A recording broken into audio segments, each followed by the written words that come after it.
우리나라의 고유한 명절인 한가위를 맞이해서 우리 모든 광림의 권속들 가정 위에 하나님이 주시는 은혜와 또 사랑이 그리고 풍성함이 넘쳐나는 귀한 이번 명절이 되시기를 먼저 주의 이름으로 간절히 소망하며 기도합니다. 지난 한 해 아니 2년 동안 원치 않는 코로나 바이러스로 인하여 가족과 함께 모일 수 있는 시간도 별로 없었고 또 서로 사랑을 나눌 수 있는 기회도 별로 없었음을 돌아보면서 참으로 안타깝게 생각을 합니다. 그럼에도 불구하고 또 시간은 지나서 우리 나라의 고유한 명절인 한가위를 맞이하게 됩니다. 올해도 여전히 코로나 바이러스로 인하여 자유롭게 만나서 서로 사랑을 나누며 또 풍성함을 나눌 수 있는 그런 기회는 아니지만 그래도 한 해를 뒤돌아보면 하나님의 은혜와 사랑이 우리 안에 넘쳐 있었음을 보게 됩니다. 그 하나님의 인도하심과 보호하심과 지키심이 있었기에 오늘 이렇게 함께 모여서 그리스도의 사랑 안에서 서로 가족의 사랑을 나눌 수 있었음을 보면서 하나님 앞에 다시 한번 감사를 드리게 됩니다. 우리의 삶의 형편이 아무리 어렵다 할지라도 우리가 기억할 것이 하나 있다고 한다면 여전히 하나님은 우리와 함께 계시고 우리 하나님은 좋으신 하나님이란 사실입니다. 우리와 함께 하시는 하나님, 좋으신 하나님이 여러분과 여러분의 가정 위에 넘쳐나시기를 주의 이름으로 간절히 축원합니다.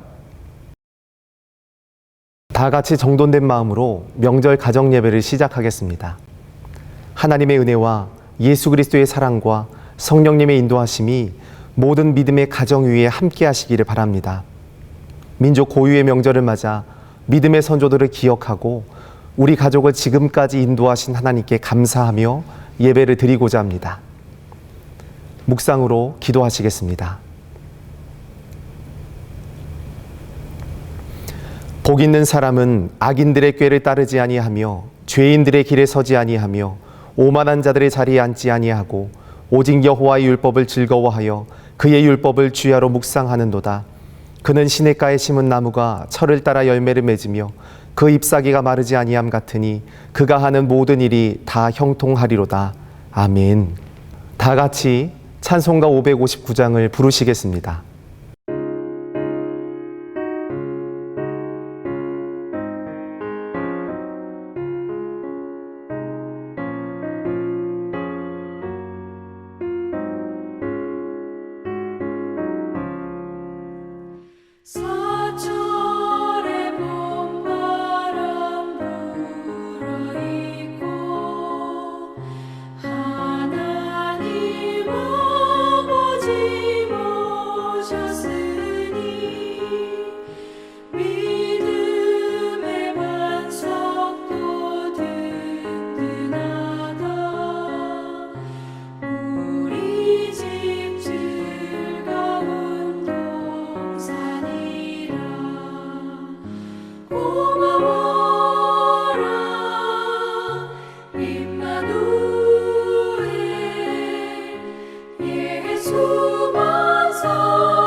기도하시겠습니다. 사랑과 은혜가 충만하신 하나님 아버지, 우리를 주님의 구원받은 백성으로 선택하여 주시고 변함없는 사랑으로 인도하여 주심에 감사드립니다. 민족 고유의 명절을 맞이하여 함께 예배를 드리오니 믿음의 모든 가정 위에 복을 내려주시고 믿음의 선조들을 기억하며 예배드리는 가정마다 그 믿음을 본받으며 자녀들 또한 하늘의 풍성함을 누리는 은혜가 넘쳐나게 하여 주시옵소서. 코로나 바이러스로부터 안전하게 지켜주시고 예배를 통해 하나님의 임재를 경험하며 삶 속에서 하나님과 늘 동행하게 하옵소서. 살아계신 우리 주 예수 그리스도의 이름으로 기도드립니다. 아멘. 오늘 우리 가정해 주시는 하나님의 말씀은 요한복음 11장 1절로 4절입니다. 어떤 병자가 있으니 이는 마리아와 그 자매 마르다의 마을 베다니에 사는 나사로라. 이 마리아는 향유를 주께 붓고 머리털로 주의 발을 닦던 자요 병든 나사로는 그의 오라버니더라. 이에 그 누이들이 예수께 사람을 보내어 이르되 주여 보시옵소서, 사랑하시는 자가 병들었나이다 하니 예수께서 들으시고 이르시되 이 병은 죽을 병이 아니라 하나님의 영광을 위함이요 하나님의 아들이 이로 말미암아 영광을 받게 하려 함이라 하시더라. 아멘.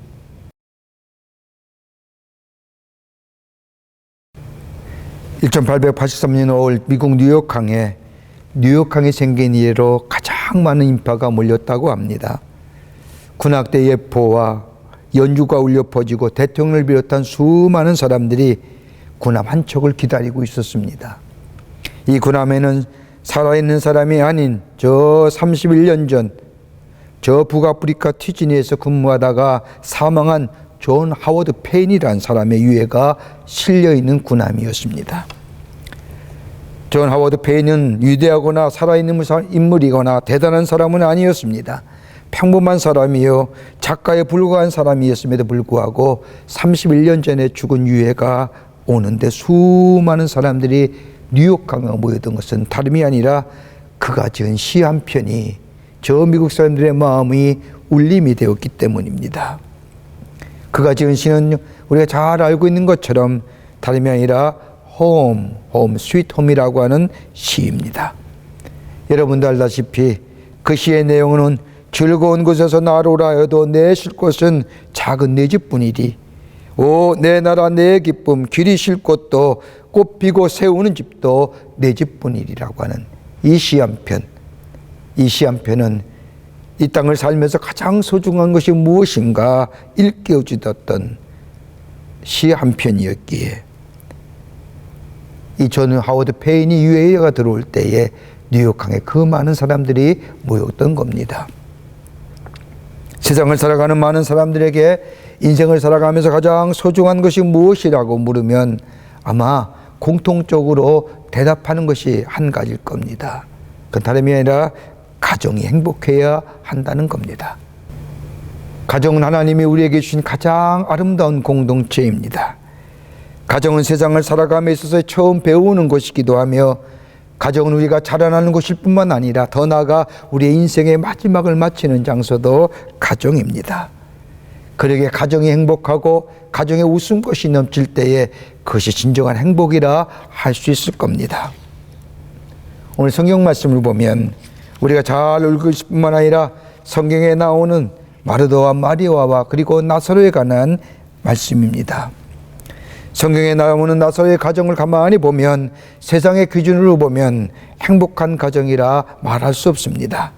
자세히 나와 있지는 않지만 부모에 관한 말씀도 없고 결혼에 관한 이야기도 없고 더 나아가 가만히 보면 세 남매가 어울려 살았다는 것을 보면 아마 부모님을 일찍 여인 가정이라 할 수 있을 겁니다.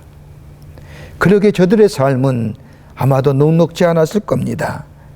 그럼에도 불구하고 오늘 성경 말씀을 보면 예수님이 그 가정을 찾아가셔서 새롭게 하시고 많은 사람들에게 그 가정이 어떤 가정인가를 드러나게 해주실 뿐만 아니라 그 가정을 통하여 하나님의 영광 받으시는 아름다운 가정이 된 것을 보게 됩니다. 오늘 가정마다 함께 모여서 지난 한 해 베푸신 은혜를 생각하며 함께 예배드리는 이 시간, 여러분의 가정이 이 나사로의 가정처럼 마르다와 마리아의 가정처럼 모든 사람에게 존귀함을 받을 뿐만 아니라 여러분의 가정을 통하여 하나님의 살아계심이 증거되는 그런 아름다운 믿음의 가정이 되시기를 간절히 축원합니다. 그 첫째가 뭐냐? 다름이 아니라 예수님만을 섬기는 가정이었습니다. 오늘 성경 말씀을 보면 마르다와 마리아가 길 가시던 예수님과 제자들을 자신의 가정에 초대합니다. 여러분 가만히 보세요. 우리의 문화를 보면 다른 사람을 초대하기 위해서는 저가지 몇 가지 이유가 있습니다. 그 하나가 뭐냐? 내가 감사하고픈 사람이나 나의 이익과 관련된 사람, 그리고 나의 필요를 채워줄 사람이 있으면 초대하여 함께 대접합니다. 또 하나 있다고 한다면 자신의 집과 형편이 괜찮을 때에 남을 대접하고 남을 초대할 수 있을 뿐만 아니라 마음의 여유와 삶의 여유가 있어야만이 다른 사람을 자신의 가정에 초대하여 대접할 수 있습니다. 근데 오늘 가만히 본문의 말씀을 보세요. 마르다와 마리아의 가정은 그렇게 넉넉한 가정이 아니었습니다. 그 가정 자체가 초라한 가정이었습니다. 그럼에도 불구하고 예수님과 제자들이 길 가는 모습을 보고 아마도 마리아가 쫓아가서 예수님과 그의 제자들을 자신의 가정에 초청하여 정성껏 대접했던 것을 보게 됩니다. 길 가던 예수님, 제자들과 함께 하나님 나라의 말씀을 전하러 가시던 그 예수님을 자신의 가정에 모시어 정성껏 대접했던 이 마르다와 마리아. 여러분, 예수님을 우리 가정에 초청하고 또 예수님을 사랑한다고 하는 것, 구체적으로 어떤 것일까요? 다름이 아니라 예배하는 겁니다. 예수님을 우리 가정에 모시어 주님의 사랑의 표현이 어떤 걸까요? 다름이 아니라 주님이 나의 구원자 되심을, 예수님이 나의 삶의 주인 되심을, 예수님이 나의 삶의 인도자 되심을 고백하며 그분에게 예배하는 것. 그럴 때에 주의 말씀을 듣고 주의 말씀에 따라 순종하며 그 말씀을 통하여 나를 살펴볼 뿐만 아니라 그 말씀 따라 살아가는 삶이 될 때에 그 가정이 바로 예수님을 섬기는 가정이고 예수님과 함께 동행하는 가정이고 그로 인하여 하나님의 주시는 축복을 누리는 가정이 되는 줄 믿습니다. 두 번째로 영적 부유함을 소유한 가정입니다. 오늘 성경 말씀을 보면 나사로와 마르다와 마리아의 가정, 어떻게 보면 아픈 기억이 많은 가정입니다. 성경 말씀에는 자세히 나와 있지 않지만 아무리 성경 말씀을 읽어보아도 나사로의 마르다와 마리아의 부모에 관한 기사가 나오질 않습니다. 이렇게 볼 때에 아마 나사로와 마르다와 마리아의 부모님은 일찍 세상을 떠나신 것 같습니다. 부모님을 여인 가정, 세 남매만 살아가는 이 가정, 어떻게 보면 항상 슬픔이 머물러 있는 가정이고 더 나아가 외로움이 항상 가득한 가정입니다. 더더구나 요한복음 11장의 말씀을 보면 나사로가 죽습니다. 세 남매가 오손도손 살아가도 힘든 이 과정 속에 오라비인 나사로가 일찍 죽습니다. 믿었던 오라비가 죽는다는 것, 마르다와 마리아에게는 큰 충격이 아닐 수가 없습니다. 어떻게 보면 경제의 구조가 무너졌을지도 모릅니다. 그런데 성경 말씀을 가만히 보면 이때에 삶의 불확실성과 미래의 불확실성 가운데 있는 이들에게 예수님이 찾아오시고 저들에게 절망과 좌절을 그리고 새로운 소망과 새로운 꿈으로 채워주신 것을 보게 됩니다. 그러게 요한복음 11장 27절의 말씀을 보면 오라비 나사로의 죽음 앞에 예수님을 만난 마르다가 이렇게 고백합니다. 주여 그러하외이다. 주는 그리스도시요 세상에 오시는 아들이신 줄을 내가 믿나이다라고 예수님 앞에 자신의 신앙을 고백합니다. 이 믿음의 고백에 예수님께서 죽은 나사로를 살리실 때에 이제는 그 평범한 신앙의 고백이 아니라 생명력 있는 신앙의 고백으로 단순히 하나님은 살아계셔 하나님은 나와 함께 하시라고 하는 믿음의 고백을 넘어서서 하나님이 언제나 나와 동행하시는 것이 실제로 저들의 삶 속에 체험되어지는 신앙으로, 그래서 미래의 불확실성이 확실성으로 바뀌어지는 역사로 새롭게 저들의 삶을, 저들의 믿음을 세워주신 것을 보게 됩니다. 끝으로 하나님의 뜻을 이루어가는 가정입니다. 사명을 가진 가정이라는 겁니다. 여러분 오늘 본문의 말씀을 보세요. 예수님께서 나사로와 마르다와 마리 가정에 유화하셨을 뿐만 아니라 마르다가 예수님 앞에 자신의 신앙 고백할 뿐만 아니라 그로 인하여 저 죽은 나사로가 살아남으로 인하여 저들의 삶 속에 영적인 부여와 풍요로움을 허락해 주실 뿐만 아니라 오늘 성경 말씀을 가만히 보세요. 이 가정을 통하여 하나님의 뜻이 드러나는 것을 보게 됩니다. 오늘 마르다와 마리아의 가정 가만히 보십시오. 비록 삶의 현실이 어렵고 힘이 든다 할지라도 그녀의 가정에는 분명한 삶의 목표가 있었습니다. 마르다를 통하여 예수님을 섬긴 마르다의 모습을 본 그녀의 자매인 마리아는 진정한 섬김의 모습이 어떤 것인가를 보여줍니다. 요한복음 12장의 말씀을 보면 예수님께서 십자가에 달려 돌아가시기 전에 예수님 앞에 나아가 나드 향이 가득한 옥합을 깨뜨려 예수님의 발에 묻고 자신의 머리털로 예수님의 발을 씻습니다. 여러분 나드 한 근이라고 하면 당시의 노동자가 1년 동안 벌어야 할 돈입니다. 그 엄청난 액수의 돈, 그 향기 나는 것, 예수님 앞에 쏟아붓고 자신의 머리털로 예수님을 발을 닦는 모습, 섬김의 모습이지요. 진정한 섬김이 무엇인가를 보여줍니다. 하나님의 뜻이 그 속에 드러난 겁니다. 또 하나 있다고 한다면 요한복음 12장 11절 이하의 말씀을 보면 나사로가 죽었는데 예수님을 인하여 다시 살아남을 통하여 요한복음 12장 11절 말씀을 보면 죽었던 나사로가 살아나지 않습니까? 그때에 나사로 때문에 많은 유대인이 가서 예수를 믿음이로라. 예수님께서 부활이요 생명이라는 것, 나사로가 죽은 지 사흘 만에 살아남을 인하여 많은 사람이 예수님이야말로 부활이요 예수님이야말로 생명이라는 사실을 믿고 깨닫게 되었다는 겁니다. 우리 가정이 하나님의 가정되고 예수님이 섬기는 가정되고 예수님이 우리 가정에 늘 함께 계심을 어떻게 증거할 수 있을까요? 다름이 아니라 믿음 안에서, 그리고 주님을 향한 신앙 고백 속에서 내 안의 영적인 부여함을 통하여 매일매일 믿음 안에서 내 삶 속에 새로워지는 역사를 통하여 많은 자들에게 저 가정은 하나님이 함께 하시는 가정이야. 저 가정에 하나님이 살아계셔. 여러분 이거 증거할 수 있다고 한다면 하나님의 부름받은 가정으로, 복된 가정으로 많은 사람에게 하나님의 살아계심이, 그 예수 그리스도의 부활하심이, 예수 그리스도가 생명의 주인이심이 증거되는 일이라 생각이 됩니다.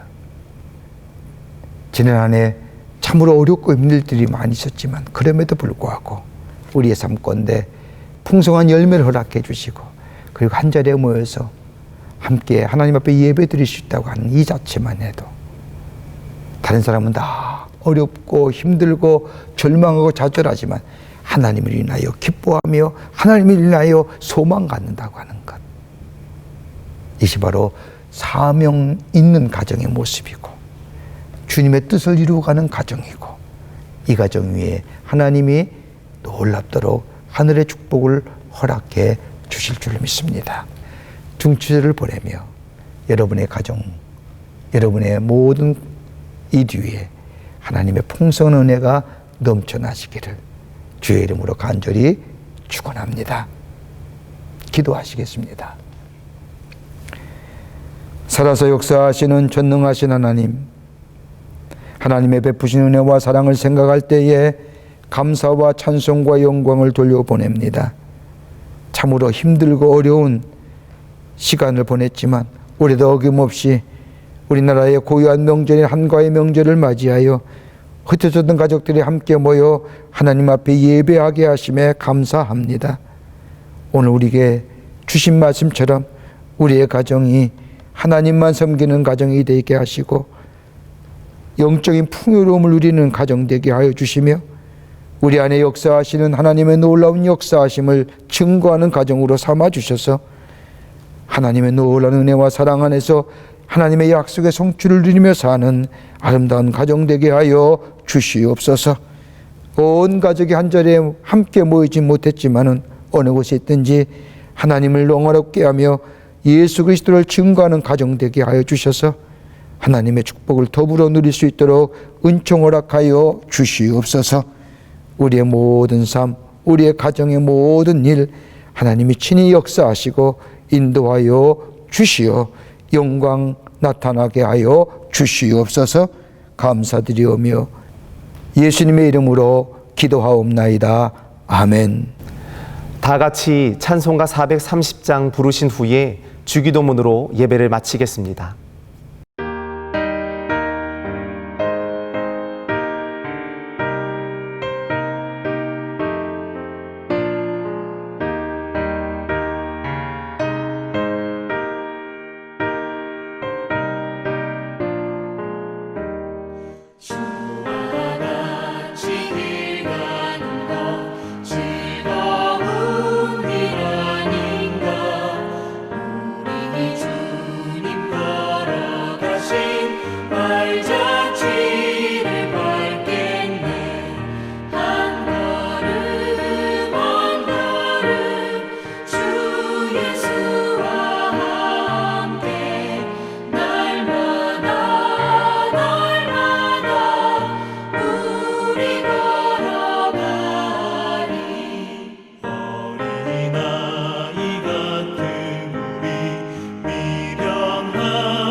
하늘에 계신 우리 아버지여, 이름이 거룩히 여김을 받으시오며 나라의 임하옵시며 뜻이 하늘에서 이룬 것 같이 땅에서도 이루어지이다. 오늘날 우리에게 일용할 양식을 주옵시고 우리가 우리에게 죄 지은 자를 사하여 준 것 같이 우리의 죄를 사하여 주옵시고 우리를 시험에 들게 하지 마옵시고 다만 악에서 구하옵소서. 대개 나라와 권세와 영광이 아버지께 영원히 있사옵나이다. 아멘.